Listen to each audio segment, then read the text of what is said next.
Hi everyone, my name is Erin Elizabeth Warenberg. Thank you so much for being here with me today. And today I'm going to be talking about the topic of fear. Okay, I think I've touched on this in some of my other videos before, but this week I really want to get head on and get really into the focus. It's been coming up a lot in my personal life and conversations I've been having, so I figured might as well talk about it.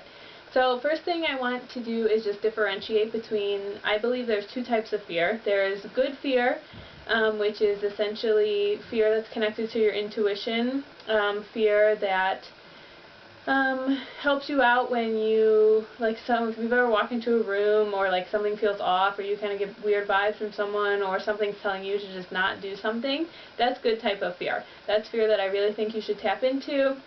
Really get clear when your intuition is speaking to you in that way and just really honor that and listen to it.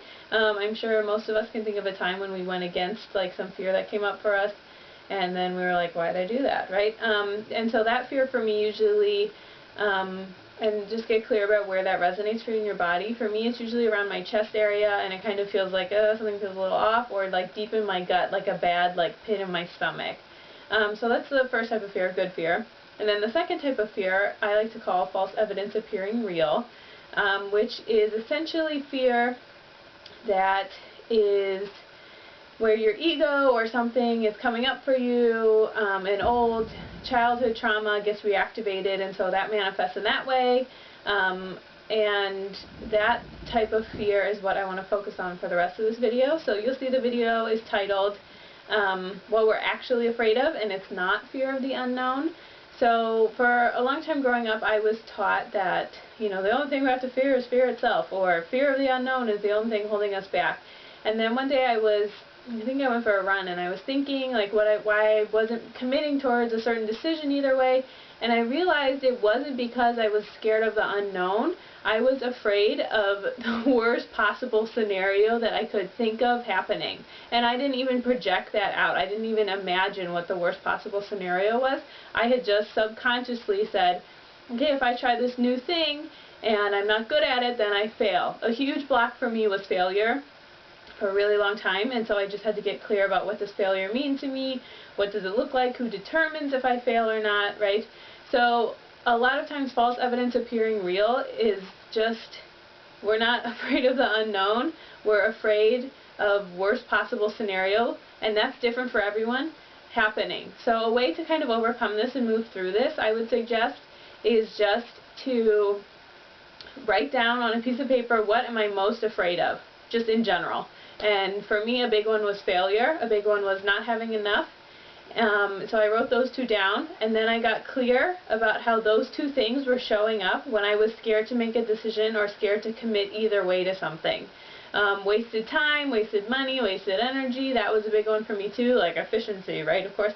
So I think it's very important for you to get clear about you personally, where these fears came from and what they are for you and how they're currently manifesting in your life. So to get clear about the ways that your false evidence is appearing real, I would definitely say get out a piece of paper, write down the things you're afraid of, and if you can identify that, you are one step closer to moving blocks out of your way so you can take action to start living the life you want and start doing what you want to be doing and to start loving yourself.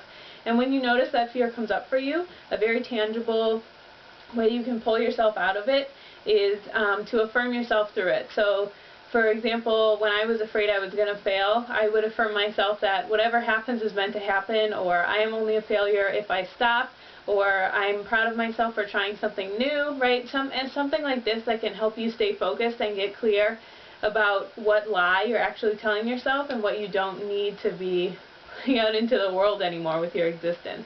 That's a lie. So that's it. False evidence appearing real. Oh, one more thing. Even if you affirm yourself all day long, right?